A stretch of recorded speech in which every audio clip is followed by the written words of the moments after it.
اعوذ باللہ من الشیطان الرجیم بسم اللہ الرحمن الرحیم. پڑھیے الصلاۃ والسلام علیک یا رسول اللہ وعلی آلک واصحابک یا حبیب اللہ. الصلاۃ والسلام علیک یا نبی اللہ وعلی آلک واصحابک یا نور اللہ. درود پاک پڑھنے کے بے شمار فضائل و برکات ہیں. سرکار دو عالم نور مجسم صلی اللہ تعالی علیہ وسلم کا فرمان عالی شان ہے، جس کا مضمون ہے کہ جو کوئی شخص مجھ پر ایک بار درود پاک پڑھتا ہے، اللہ کریم اس پر اپنی 10 رحمتیں نازل فرماتا ہے، اس کے 10 گناہوں کو مٹا دیتا ہے اور اس کے 10 درجات کو بلند فرماتا ہے. ایک روایت کے مطابق کہ ایک درود پاک پڑھیں تو 10 نیکیاں ملتی ہیں، 10 گناہ معاف ہوتے ہیں، 10 درجے بلند ہوتے ہیں. اچھا، بظاہر یہ حدیث ہم نے شاید بچپن سے اب تک کئی بار سنی ہوگی، لیکن اس حدیث کا اگر ایک پس منظر سمجھیں کہ اس کا کتنا بڑا فائدہ ہے، اس کو اس طرح سمجھیں کہ کاروباری لوگ یہاں بیٹھے ہوں گے. کاروباری لوگ اپنی بیلنس شیٹ بناتے ہیں.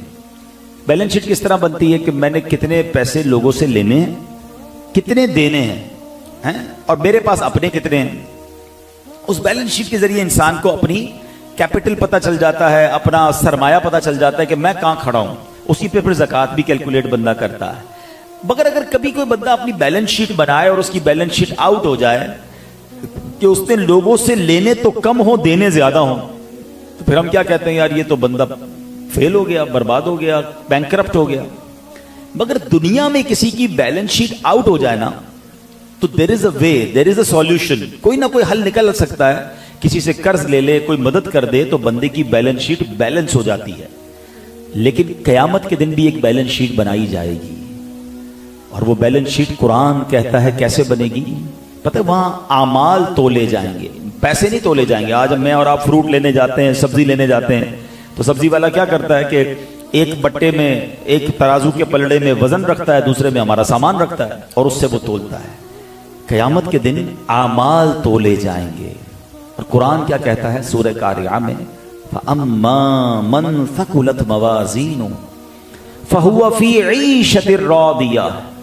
جس کی نیکیوں کا پلڑا بھاری ہو گیا وہ من مانتے چین میں ہوگا، وہ جنت کے باغوں میں ہوگا. وَأَمَّا مَنْ خَفَّتْ مَوَازِينُهُ فَأُمُّهُ هَاوِيَةٌ وَمَا أَدْرَاكَ مَا هِيَ نارٌ حامیہ. قرآن کہتا ہے جس کی نیکیوں کا پلڑا ہلکا ہو گیا نا تو وہ شعلے مارتی ہوئی بھڑکتی آگ میں ہوگا، یعنی جہنم میں ہوگا. اب حدیثوں میں اس کی جو شرح ملتی ہے، اس کی ڈیفینیشن ملتی ہے کہ قیامت کے دن جب اعمال تولے جائیں گے نا تو کچھ لوگ ایسے بھی ہوں گے کہ جن کے نامہ اعمال میں ایک نیکی کم ہوگی بس. یعنی اگر ان کو ایک نیکی مل جائے تو وہ جنت میں چلے جائیں گے، یا ان کا ایک گناہ کم ہو جائے پھر بھی جنت میں چلے جائیں گے، کیونکہ گناہ بھاری ہیں، نیکیاں کم ہیں. اب وہ بندہ مارا پھرے گا، وہ دوستوں کے پاس جائے گا، وہ رشتہ داروں کے پاس جائے گا، وہ اپنے ماں باپ کے پاس جائے گا. مگر قیامت کے دن کوئی ایک نیکی بھی نہیں دے گا، کوئی ایک گناہ بھی اس سے نہیں لے گا. بیٹا ماں سے کہے گا ماں ایک گناہ لے لو، ایک نیکی دے دو. وہ ماں جو آج ہماری تکلیف پہ تڑپ جاتی ہے، اس دن وہ ماں بھی مدد نہیں کرے گی. اور فرمایا کہ اگر ماں بیٹے سے کہے گی بیٹا میرا ایک گناہ لے لو، تو بیٹا بھی ماں کی مدد نہیں کرے گا. نفسا نفسی کا دور ہوگا. اب ذرا غور کیجئے، ایک سوال کرنا چاہتا ہوں. لاہور میں اتنی بڑی تعداد میں عاشقان رسول موجود ہے. جواب سچا دینا اور مجھے مت دینا، اپنے آپ کو دینا. سوال یہ ہے کہ اگر آج میرا انتقال ہو جائے، آپ کا انتقال ہو جائے، ہو تو سکتا ہے نا، ہم میں سے کوئی بھی دنیا سے جا سکتا ہے، ہمارے پاس نیکیاں زیادہ ہیں یا گناہ زیادہ ہیں؟ سچا جواب اپنے دل سے دینا، اپنے آپ کو. اور اگر جواب یہ آ رہا ہے نا کہ ہاں یار سچی بات تو یہ ہے کہ گناہ ہی زیادہ ہے، روز دن گزر رہا ہے، گناہ بڑھتے جا رہے ہیں، تو پھر تو بتاؤ کیا ہوگا قیامت کے دن. قرآن نے تو بتا دیا ہے جس کا پلڑا نیکیوں کا بھاری وہ جنت میں، جس کا گناہوں کا بھاری وہ دوزخ میں. ہمارا پلہ کون سا بھاری ہوگا؟ تو اب دل سے جواب آئے گا کہ نہیں یار گناہ زیادہ ہیں. تو اب کیا ہوگا قیامت کے دن؟ ماں بھی کام نہیں آئے گی، باپ بھی کام نہیں آئے گا، دوست بھی کام نہیں آئیں گے، پیسہ بھی کام نہیں آئے گا. واٹ از دا وے؟ ہم بچیں گے کیسے؟ تو اب اس کے 2 طریقے ہیں. ایک طریقہ تو کیا ہے، شاندار طریقہ، وہ یہ ہے کہ بندہ سچے دل سے توبہ کر لے۔ ہاں حدیث پاک میں آتا ہے التائب من الذنب کمن لا ذنب لہ، گناہوں سے توبہ کرنے والا ایسا ہے جیسا اس نے گناہ کیا ہی نہیں ہے، زیرو، کلیئر ہو جاتے ہیں اس کے گناہ، تو پلڑا ہلکا ہو جائے گا۔ اللہ سچی توبہ نصیب کر دے۔ اور سبحان اللہ، ایک وظیفہ درود پاک کیسا ہے، پھر حدیث سنو، ایک درود پڑھتے ہیں تو 10 نیکیاں ملتی ہیں، 10 گناہ معاف ہوتے ہیں۔ اس کا مطلب اگر میرے گناہوں کا پلڑا بھاری ہے اور مجھے نیکیوں کا پلڑا بھاری کرنا ہے، تو پھر اس کا طریقہ کیا ہے کہ جتنے درود پڑھتا جاؤں گا نیکیاں بڑھتی جائیں گی، گناہ ڈیلیٹ ہوتے جائیں گے۔ جتنے درود پڑھوں گا نیکیاں بڑھ رہی ہیں، گناہ ڈیلیٹ ہو رہے ہیں۔ اس کا مطلب میری اور آپ کی قیامت کی بیلنس شیٹ کو بیلنس کرنے کا پیارے آقا علیہ الصلوۃ والسلام نے شاندار وظیفہ بتا دیا۔ اب آپ کی مرضی ہے کتنے درود پاک پڑھنے۔ عقل مند وہ ہے کہ فضول باتوں سے اپنے آپ کو بچائے اور چلتے پھرتے اٹھتے بیٹھتے درود پاک پڑھتا ہے۔ انشاءاللہ قیامت کے دن اللہ نے چاہا تو رسوائی سے بچ جائیں گے۔ نیت کریں آج شب جمعہ ہے، کثرت سے درود پاک پڑھیں گے انشاءاللہ۔ اچھا، یہ لفظ کثرت بھی کئی بار سنا کہ کثرت سے درود پاک پڑھیں، کیسے پتا چلے کہ میں کثرت سے درود پاک پڑھتا ہوں، کتنی بار پڑھوں؟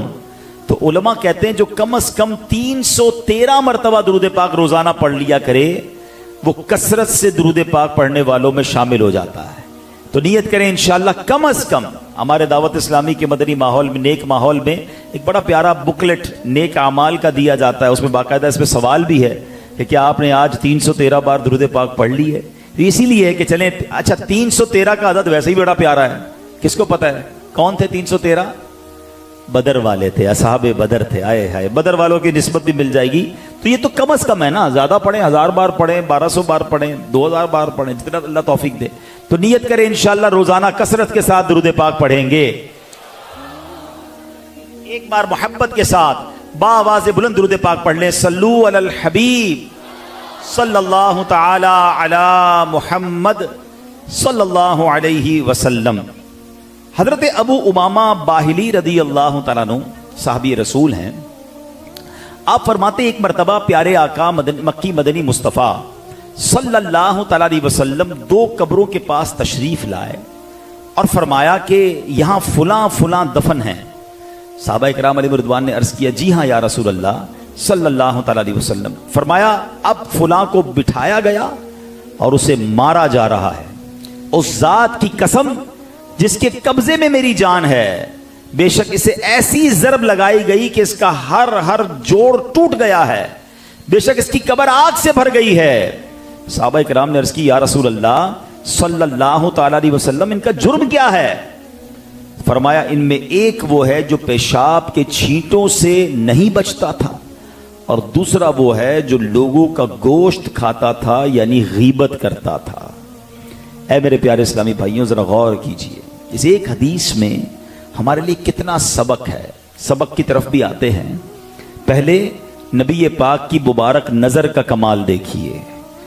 قبر کا جو عذاب ہے نا، یہ اس دنیا میں نہیں ہوتا، یہ ایک اور دنیا ہے، عالم برزخ ہے۔ آپ نے کبھی دیکھا ہوگا کہ کبھی کبھی جو ہے وہ قبریں کھل جاتی ہیں، بارش ہوتی ہے، قبر ڈھہ جاتی ہے تو آپ کی نظر بھی پڑ جاتی ہے قبر کے اندر، کچھ نظر نہیں آتا ہے۔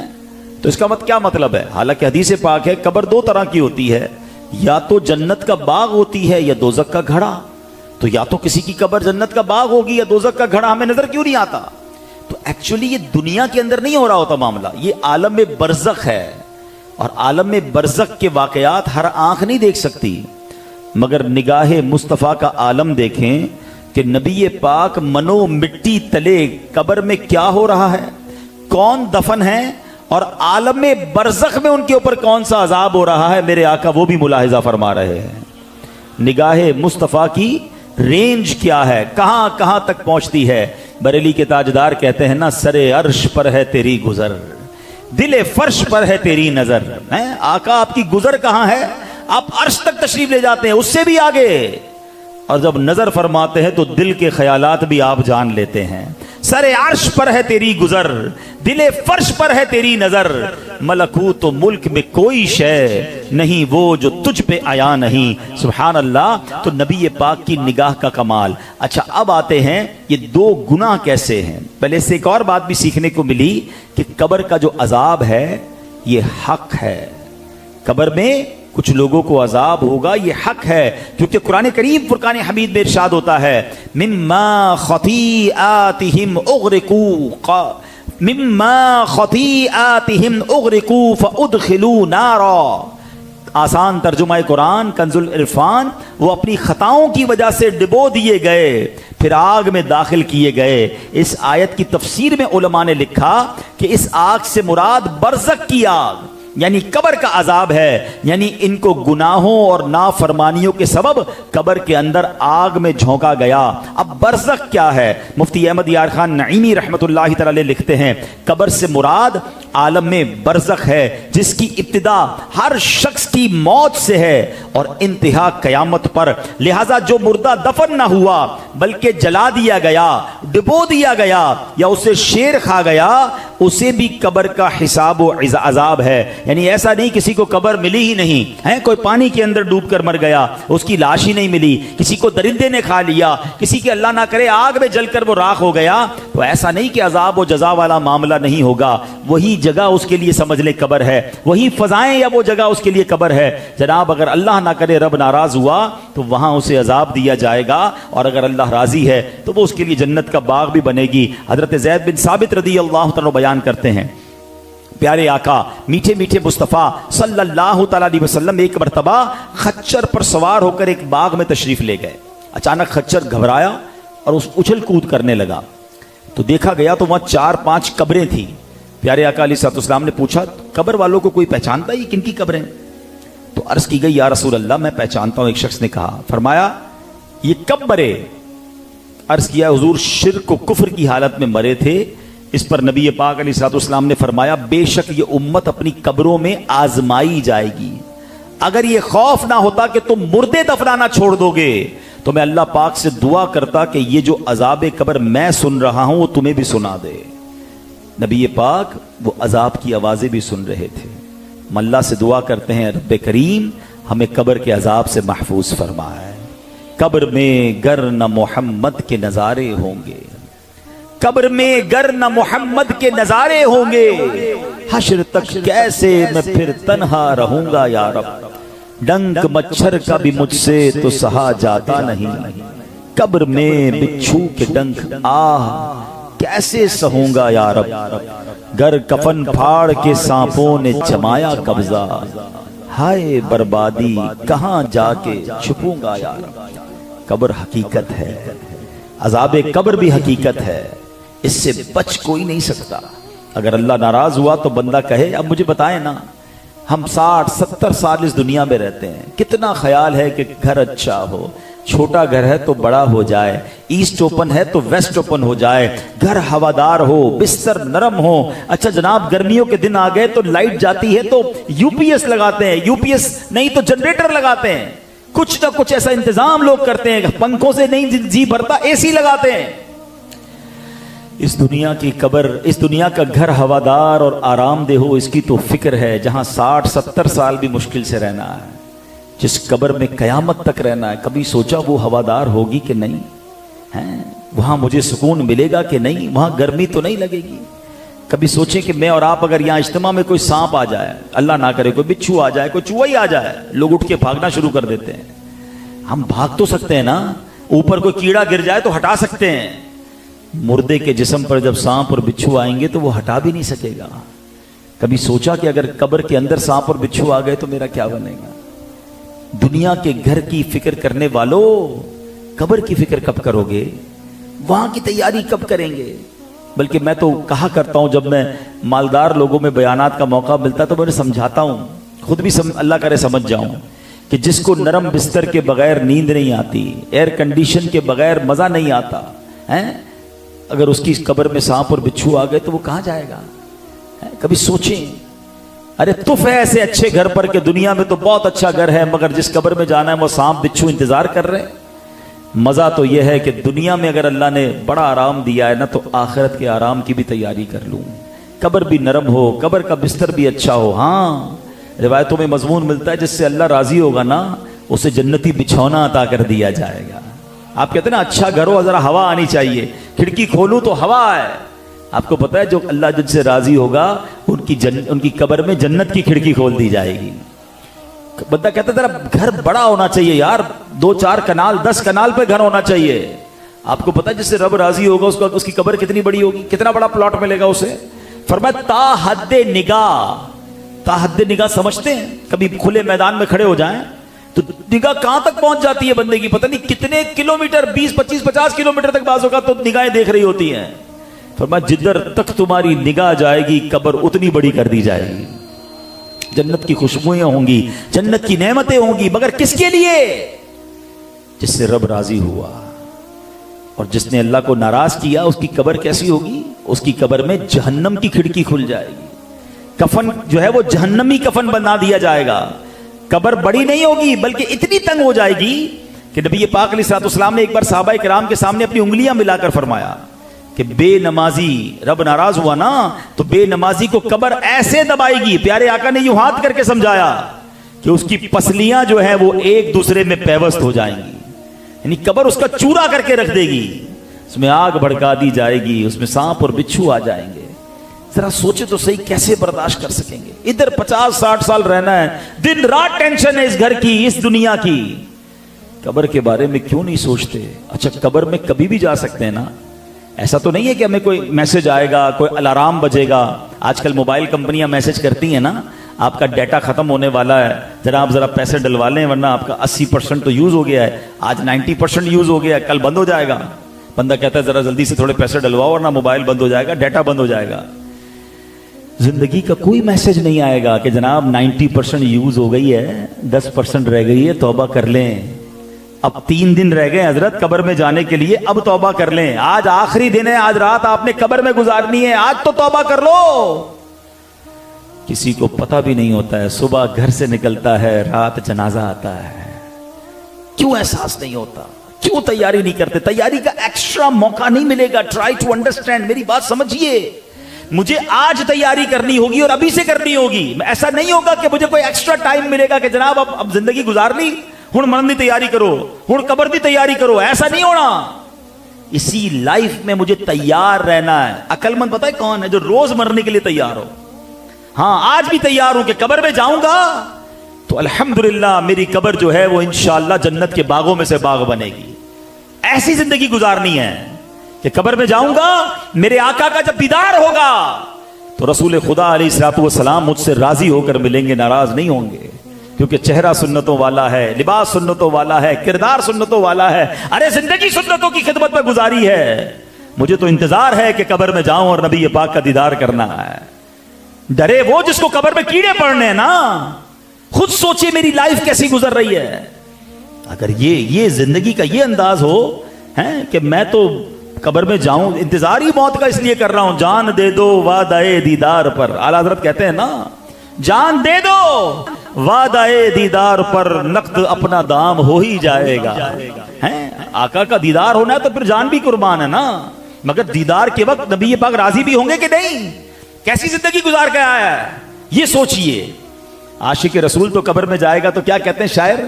قبر میں سرکار آئیں تو میں قدموں پر گروں, گر فرشتے بھی اٹھائیں تو میں ان سے یوں کہوں, اب تو پائے ناز سے میں اے فرشتوں کیوں اٹھوں. ارے مر کے پہنچا ہوں یہاں اس دل ربا کے واسطے.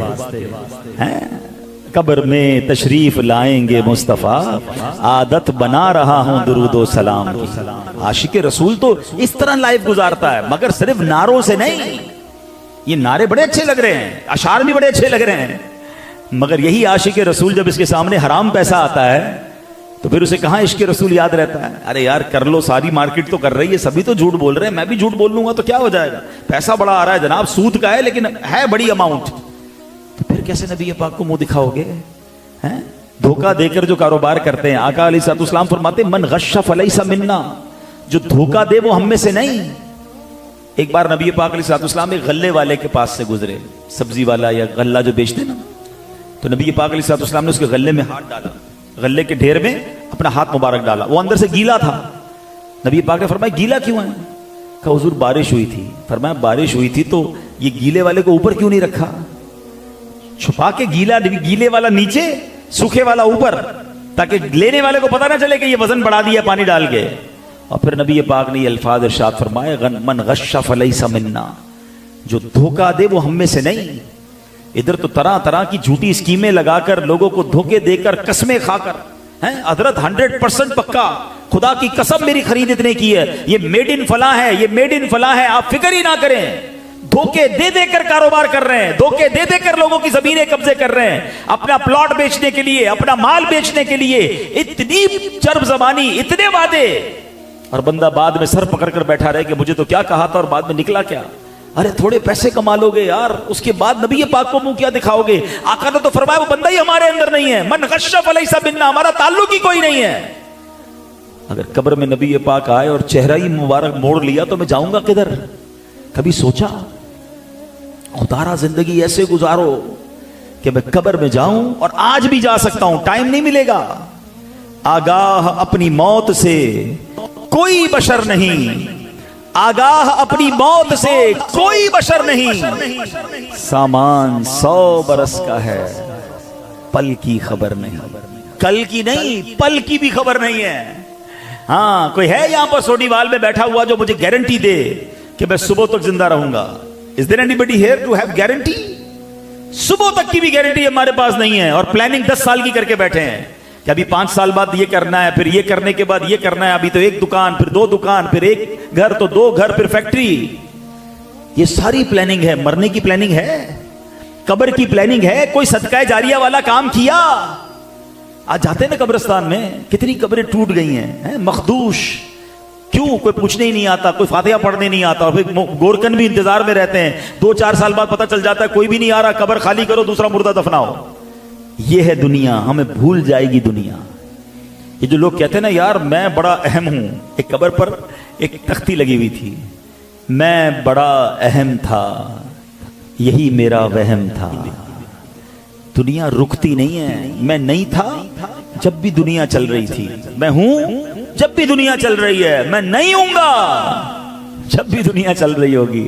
میرے آپ کے جانے اور آنے سے فرق نہیں پڑنا کسی کو۔ ہاں کچھ دنوں تک گھر والے یاد کر لیں گے، کچھ دوست احباب یاد کر لیں گے، پھر میں ہوں گا اور میری قبر ہوگی، میرے اعمال ہوں گے۔ کاش سمجھ آ جائے کہ قبر میں کام کیا آنا ہے۔ آپ کو پتہ ہے مرنے کے بعد لوگ کیا کہتے ہیں؟ میت نے پیچھے کیا چھوڑا ہے، یہ کہتے ہیں نا، میت نے پیچھے کیا چھوڑا ہے۔ فرشتے پتہ کیا کہتے ہیں؟ میت نے آگے کیا بھیجا ہے۔ کاش یہ بات سمجھ آ جائے۔ ہماری عجب دوڑ ہے پیارے اسلامی بھائیوں، ہماری دوڑ کیا ہے؟ میرا نام ہو جائے، میرا برانڈ ہو جائے، لوگ مجھے پہچانے، میں مشہور ہو جاؤں، کسی کہیں کا چیئرمین ہی بن جاؤں، کسی علاقے کا ہی کوئی صدر بن جاؤں، کوئی قومی اسمبلی، کوئی صوبائی اسمبلی، کوئی جناب سرکاری عہدہ، جناب کوئی کچھ لوگ تو کچھ افسران ریٹائر ہو جاتے تو ریٹائر کے ساتھ بھی اپنا عہدہ ضرور لکھتے ہیں کہ پتہ چلے میرے نام کے ساتھ کوئی میری تختی لگ جائے، نام بن جائے، کارڈ چھپوائیں گے، کارڈ میں بھی القابات لگائیں گے۔ جس نام کے پیچھے ساری زندگی بھاگے نا، ہائے ہائے، ادھر آنکھیں بند ہوں گی نا، سانس بند، آنکھیں بند، پتہ ہے میرا نام کیا ہو جائے گا؟ چلے میں آپ کو نہیں کہتا، شاید آپ میں سے کسی کو برا لگ جائے گا، میں اپنی مثال دے دیتا ہوں۔ میرا نام کیا ہے؟ عبدالحبیب اتاری۔ میرے نام کے آگے پیچھے بھی کچھ لوگ نام کے آگے کوئی نہ کوئی عہدہ لگا دیتے ہیں، کوئی شعبہ لگا دیتے ہیں، کوئی نہ کچھ نام لگا دیتے ہیں نا، تھوڑے بہت لوگ مجھے پہچانتے بھی ہیں، ٹھیک ہے۔ لیکن جس دن میں مروں گا نا، میری آنکھیں بند ہوں گی، لوگ پتہ کیا کہیں گے؟ میت کہاں ہے؟ میت کو غسل کب دیا جائے گا؟ جنازہ کتنے بجے آئے گا؟ ارے بھائی میرا نام تو عبدالحبیب تھا، میرا نام لو نا، ساری زندگی نام تھا، نام کے چرچے تھے، نام کو لوگ پکارتے تھے، میرا شوق تھا میرا نام لیا جائے۔ میں ان لوگوں کو کہہ رہا ہوں جن کو شوق بن گیا ہے کہ جناب چرچے ہونے چاہیے، ادھر آنکھیں بند ہوئی، وہ نام وہ عہدہ سب چھن جائے گا، لوگ کہیں گے میت کب آ رہی ہے، ذرا میت کو اٹھائیں جناب پلیز یہاں رکھیں، جنازہ ادھر کریں۔ ارے جنازہ کیوں کہہ رہے ہو؟ میرا نام ہے، نام لو نا، میرا عہدہ بتاؤ۔ یہ ہے میرے اور آپ کے نام کی حیثیت، جس نام کے پیچھے پاگل ہوئے وہ لوگ، سوشل میڈیا اکاؤنٹ بنانا ہے, یوٹیوب چینل بنانا ہے, مجھے اپنا اکاؤنٹ ٹک ٹاک پہ بنانا ہے, میں نے جناب ویڈیوز لگانی ہے, میں نے پوڈ کاسٹ کرنے ہیں, میں نے کسی کی پگڑی اچھالنی ہے. اب تو دنیا میں لوگ کہتے ہیں پازیٹیو بات تو وائرل ہوتی نہیں, کوئی الٹی بات کرنی ہے, کسی کے خلاف بات کرنی ہے تاکہ لوگ دیکھیں میں بول کیا رہا ہوں, چاہے صحیح کہہ رہا ہوں, چاہے غلط کہہ رہا ہوں, چاہے بہتان لگا رہا ہوں, چاہے غیبت کر رہا ہوں. ویوز چاہیے, پاپولر ہونا ہے. ارے ادھر تم مرو گے نہیں, ادھر تمہارا نام ہی ختم ہو جائے گا. مگر قبر میں جا کر سنی نا حدیث کہ لوگوں کا گوشت کھانے والے, غیبت کرنے والے کو نبی پاک فرما رہے عذاب ہو رہا ہے. آقا دیکھ رہے ہیں پیشاب کے چھینٹوں سے نہ بچنے والے پر عذاب ہو رہا ہے. یہ وہ گناہ ہیں اور ایسے کئی گناہ ہیں جو عذاب قبر کا باعث ہیں. اس کی فکر نہیں, بس نام کی فکر ہے. ایک اور بڑی فکر ہوتی ہے ہم میں سے بہت سارے لوگوں کو, اکثر لوگوں کو, پیسے جمع ہو جائیں. اچھا گنتے بھی رہتے ہیں نا, آج کتنے ہو گئے, بینک میں کتنے ہیں, کیش کتنا ہے جیب میں, کبڈ میں کتنے رکھ کے آیا ہوں, لینے کتنے ہیں, سونا کتنا ہے, حساب بناتے رہیں گے. 1 سال میں اتنے ہو گئے, 2 سال میں اتنے ہو گئے, اچھا میرے اور بڑھ گئے, خوش بھی ہوتے رہیں گے. یہ اتنا بے وفا ہے پیسہ. جس دن میں مروں گا نا, آپ میں سے کسی کا انتقال ہوگا, بینک والا پیسہ تو چھوڑ دیں نا, گھر پہ رکھا ہے وہ بھی چھوڑ دیں, جو میرے جیب میں ہوں گے نا, میرے انتقال کے بعد وہ بھی نکال لیے جائیں گے, وہ بھی میرے پاس نہیں رہنے دیے جائیں گے. ہے کوئی کسی نے دیکھا ہے کہ کفن میں جیب ہو, قبر میں کوئی تجوری دیکھی آپ میں سے کسی نے کہ یار یہ تجوری بناؤ, بڑا مالدار آدمی ہے, 2-4 کروڑ روپے ساتھ بھیجیں اس کے؟ 1 روپیہ ساتھ نہیں جائے گا. جس مال کے لیے ساری زندگی گزاری ایسے چلا گیا ہاتھ سے. کس کا ہو گیا؟ ورثہ کا.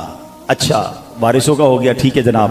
آپ کو پتہ ہے مرنے کے بعد اگر کسی شخص کے ایصال ثواب کے لیے کچھ اجتماع کرنا ہے, کوئی لنگر کھلانا ہے, کوئی مسجد مدرسہ بنانا ہے, بندہ کہے چلو یار اتنے کروڑوں پہ چھوڑ کے گیا, اس کے مرنے کے بعد یہ کام تو کر لو, وہ بھی نہیں کیا جا سکے گا, کیونکہ اب یہ مال میت کا نہیں بلکہ ورثہ کا ہو گیا ہے. جب تک وارث اجازت نہیں دیں گے, جب تک اس کے اپنے ایصال ثواب کے لیے بھی خرچ نہیں کیا جا سکے گا. میرے پیسے میں نے کمائے اور میرے مرنے کے بعد میرے لیے خرچ نہیں کیے جا سکتے. ہاں اس کی شرن صورتیں ہیں کہ بندہ وصیت کر کے جائے, وصیت کر کے نہیں گیا, سارا پیسہ وارثوں کا ہو گیا. اور ہم جانتے ہیں ہمارا کام ہی یہی ہے, مرنے کے بعد کئی لوگوں کے گھر پہ جاتے ہیں, دعا کرنے جاتے ہیں. میں اربوں پتی لوگوں کے گھر گیا, بچوں کو کہا یار ابو اتنے پیسے چھوڑ گئے ہیں, ابو کے نام پر کوئی مسجد بنا دو, کوئی مدرسہ بنا دو, کوئی کنواں کھدوا دو, کوئی صدقہ جاریہ کا کام, تاکہ قبر میں ابو کو ثواب ملتا رہے. کہتے ہیں بس حاجی صاحب آپ دعا کریں, انشاءاللہ مشورہ کرتے ہیں, ہم بتاتے ہیں کاروبار کے مسائل ہیں, آپ یقین کریں وہ اربوں روپے چھوڑ کے جاتے ہیں, بچے 1 روپیہ خرچ نہیں کرتے ماں باپ پر. جو نیک بچے ان کی بات الگ ہے, کاش وہ بندہ مرنے سے پہلے خود خرچ کر جاتا. سوچئے اتنا بے وفا ہے یہ پیسہ, میں کیوں اس پیسے کو جمع کرنے کے چکر میں, سیٹھ جی کو فکر تھی ایک ایک کے 10 کیجئے, موت آ پہنچی کہ حضرت جان واپس کیجئے. ادھر پیسے گنتا رہا اور قبر میں گیا تو سب پیچھے رہ گئے. میں ایک اور اپنی زندگی کا تجربہ آپ سے شیئر کرنا چاہتا ہوں. مجھے ایک بات بتائیں, جتنے بھی میرے بھائی یہاں بیٹھے ہیں, آپ اپنی زندگی میں جتنے پیسے کماتے ہیں اپنی ذات پر کتنے خرچ کرتے ہیں؟ یہاں کروڑ پتی بھی مجھے نظر آ رہے ہیں, ماشاءاللہ پیسے والے بھی لوگ نظر آ رہے ہیں, نارمل کمانے والے بھی نظر آ رہے ہیں. میں سب سے ایک سوال کرنا چاہتا ہوں, کبھی چیک کیجئے گا کہ جتنے پیسے میں زندگی میں کمائے میں نے اپنی ذات پر, پرسنل اپنی باڈی پر, اپنی ذات پر کتنے خرچ کیے؟ مشکل سے 5%, مشکل سے. ورنہ کدھر خرچ کیے؟ بچوں پہ کیے, بیوی پہ کیے, خاندان والوں پہ کیے, دوستوں پہ کیے, یا بقیہ چھوڑ کر مر جاتا ہے انسان. اپنی ذات پر خرچ کتنے کرتا ہے؟ 5. 100 میں 5, ایسا ہی ہے. اچھا 100 کمائے, 5 خرچ کیے, جواب کتنے کا دینا ہے؟ پورے 100 کا. اور حرام کے کمائے تو مار کتنے کی پڑنی ہے؟ پورے 100 کی. بچے موج کرے, فیملی موج کرے, مزے وہ کرے, مار میں کھاؤں, حالانکہ میں نے خرچ اپنے پر 5 کرنے. تو بے وقوفی نہیں ہے کہ 100 حرام کے کیوں کماؤں, جتنے کماؤں حلال کے کماؤں, جب میں نے اپنی ذات پر تھوڑے ہی خرچ کرنے ہیں. اور جواب سب کا میں دوں, وہ تو بچے قیامت کے دن کھڑے ہو جائیں گے اللہ کی بارگاہ میں, یا اللہ ہمیں کیا پتا ابا حرام کماتا تھا, حساب اسی سے لے لے, یہ تو ہمیں حرام کھلاتا تھا, ہم کھاتے تھے. کاش یہ بات سمجھ آ جائے حرام روزی کمانے والوں کو کہ میں نے حرام نہیں کمانا, کیونکہ خرچ میں نے تھوڑے ہی کرنے, مار پوری کی پڑ دی ہیں. عقل مند وہ ہے کہ جتنا کمائے وہ حلال کا کمائے. اللہ حلال تھوڑے میں بھی تمہیں بہت برکت دے دے گا, ورنہ قبر میں بہت بھاری پڑ جائے گا. اور خدا را میرے پیارے اسلامی بھائیوں, لیٹس پلان فار ڈیتھ. مرنے کی تیاری کرو. آج لوگ جینے کی تیاری کرتے ہیں نا, تیاری مرنے کی کرنی ہے. زندگی تو جب تک ہے اللہ نے روزی دے دینی ہے. اللہ نے رزق کا وعدہ کیا ہے, مغفرت کا وعدہ نہیں کیا. آج بہت سارے لوگ ٹینشن میں, کاروبار نہیں چل رہا, نوکری نہیں چل رہی, آگے بچوں کا کیا ہوگا, ارے جناب ان کی شادی ہوگی کیسے, کیسے معاملات ہوں گے, مارکیٹ اوپر جائے گی کہ ڈاؤن ہوگی, اسی ٹینشن میں. مجھے تو یاد نہیں پڑتا کوئی بندہ آ کے ملا ہو, حضرت کیا آج اس لیے نیند نہیں آئی کہ قبر میں جاؤں گا تو اللہ راضی ہوگا یا ناراض ہوگا, بخشا جاؤں گا کہ نہیں بخشا جاؤں گا. ایسے تو ہزاروں لوگ ملتے ہیں, کہتے دعا کرتے کاروبار بڑا ڈاؤن ہے. رزق کا رب نے وعدہ کیا ہے, بخشش کا وعدہ نہیں کیا. پلیز قبر کی تیاری کیجیے. اور میں آج آپ کو جو روایتیں سنا رہا ہوں کہ قبر کا عذاب حق ہے, میں نے قرآن کی آیت بتائی. زندگی ایسی گزارنا کہ قبر روشن ہو جائے, ایسی مت گزارنا کہ قبر تاریک ہو جائے. اے میرے پیارے اسلامی بھائیوں, آگے جو آپ نے دو باتیں سنی نا کہ جو بڑے بڑے گناہ ہیں, ان میں سے ایک گناہ کیا سنا کہ پیشاب کے چھینٹوں سے وہ بندہ نہیں بچتا تھا. اب ذرا آپ غور کیجئے کہ آج ایسا برا حال ہے, پاکی ناپاکی کی کوئی عادت ہی نہیں ہے. اول تو لوگ نماز کم پڑھتے ہیں, پڑھیں تو جناب پھر اس کے بعد ان کو ان تمام چیزوں کا احساس ہی نہیں ہوتا. اب تو کھڑے ہو کے پیشاب کرنے کا بڑا رواج بڑھ گیا ہے. یہ اتنا شدید عذاب ہے کہ اس کی وجہ سے قبر میں بندے کو عذاب دیا جاتا ہے. بلکہ میں ایک روایت پڑھ رہا تھا, اللہ اکبر, ذرا غور سے سنیے گا کہ 3 قسم, یعنی جو عذاب قبر ہے نا اس کو 3 اگر حصوں میں بانٹ دیں تو وہ 3 حصے کیا ہیں؟ اللہ اکبر. اس قدر خطرناک روایت تھی کہ حدیث پاک میں آتا ہے کہ عذاب قبر کا 1/3 حصہ وہ پیشاب کے چھینٹوں سے نہ بچنے والے کا ہے. یعنی 1/3 عذاب قبر اسی وجہ سے ہوتا ہے. 1/3 بتایا وہ کس وجہ سے ہے؟ فرمایا وہ غیبت کرنے والوں کے لیے ہے. کاش یہ بات سمجھ آ جائے کہ یہ کتنے بڑے گناہ ہیں, لیکن ان دونوں گناہوں میں لوگ بڑے مبتلا ہیں. احساس ہی نہیں ہے, کسی کا مذاق اڑا رہے ہوں گے, کسی کی برائی کر رہے ہوں گے. غیبت تو لوگ اتنا آسانی سے کرتے, پھر کہو بھائی غیبت مت کرو, کہتے میں سچ تو کہہ رہا ہوں. آج میں آپ کو ایک اور عجیب بات بتا دوں اور کلیئرفائی کر دوں. غیبت جھوٹ نہیں ہوتی ہے, غیبت سچی ہوتی ہے. یعنی یہ وہ سچ ہے جو حرام ہے. یعنی ہر سچ بولنا حلال نہیں ہے. یعنی کسی شخص کا رنگ کالا ہے اور آپ اس کے پیٹھ پیچھے برائی کر رہے ہیں کہ وہ کالا ہے, تو آپ تو سچ کہہ رہے ہیں. یہ حرام, جہنم میں لے جانے والا کام, کیونکہ اس کو سامنے کہو گے تو برا لگے گا نا. اس کی پیٹھ پیچھے برائی کر رہے ہیں آپ, ہیں وہ بڑا غریب ہے, اس کی گاڑی خراب ہے, اس کا مزاج اچھا نہیں ہے, اس کو تو صحیح بولنا نہیں آتا, وہ دکھتا اچھا نہیں ہے, واٹ ایور جو بھی آپ بات کر رہے ہیں, بے شک وہ سچ ہے. اچھا وہ سچ ہے تو غیبت ہے, جھوٹ ہے تو اس سے بھی بڑا گناہ ہے, بہتان ہے.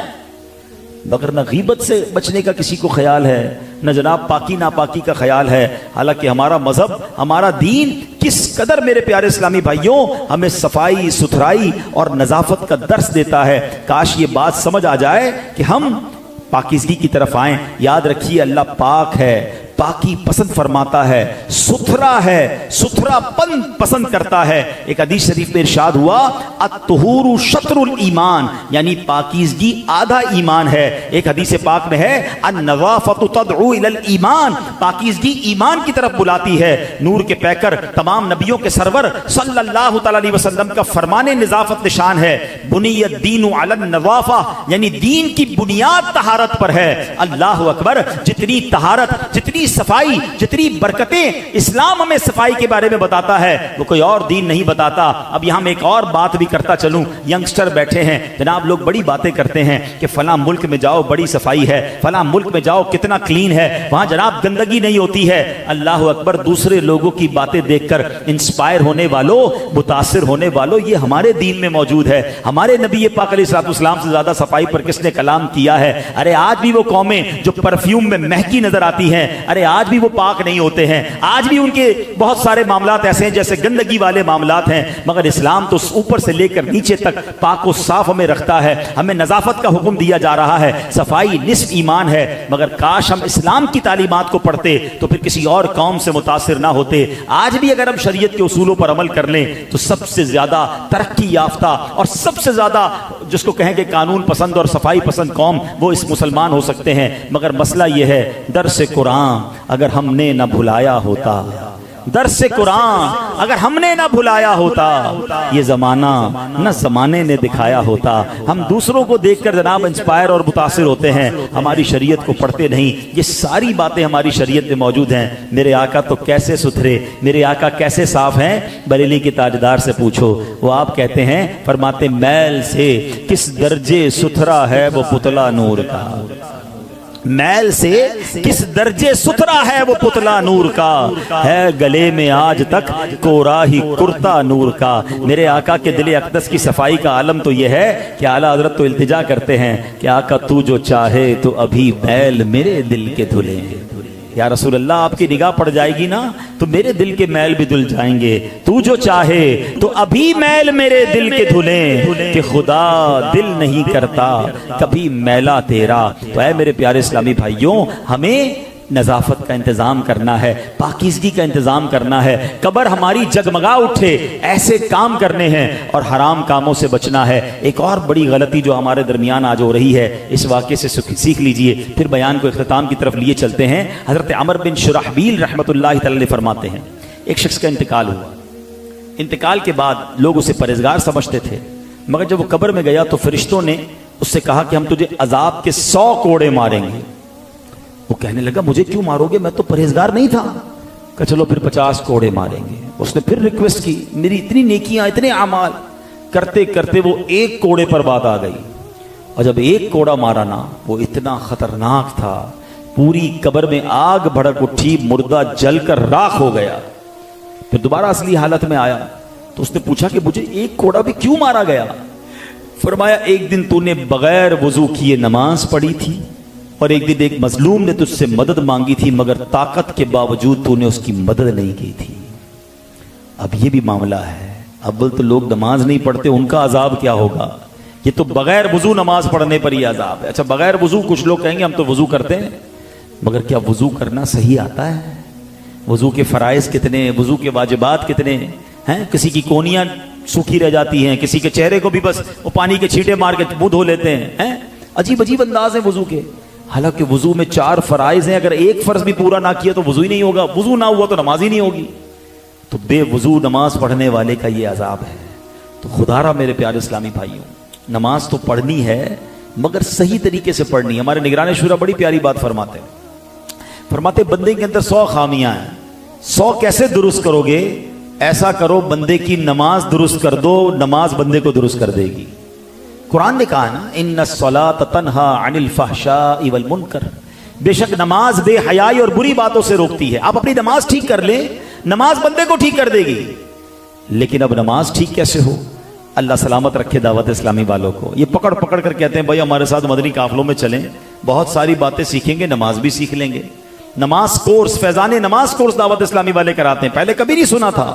یہ 7 دن کا فیضان نماز کورس کر لیں، یقین کریں لگ پتا جائے گا کہ 20-30 سال سے نماز پڑھ رہے ہیں مگر کتنی غلطیاں ہیں، طہارت کے مسائل، وضو کے مسائل، تلاوت کے مسائل۔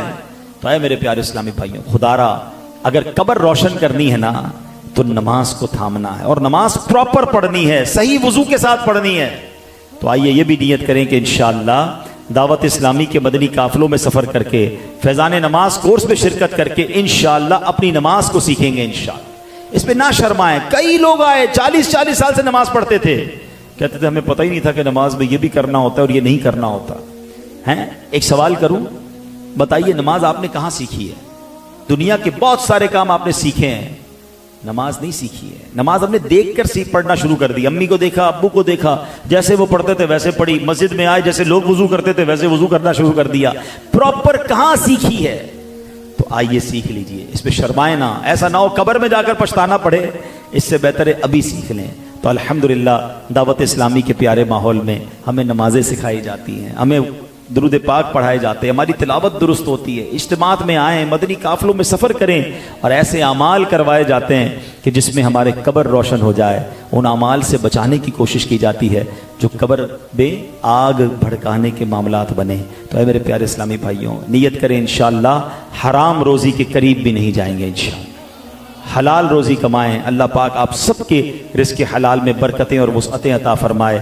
اللہ پاک ہم سب کو عمل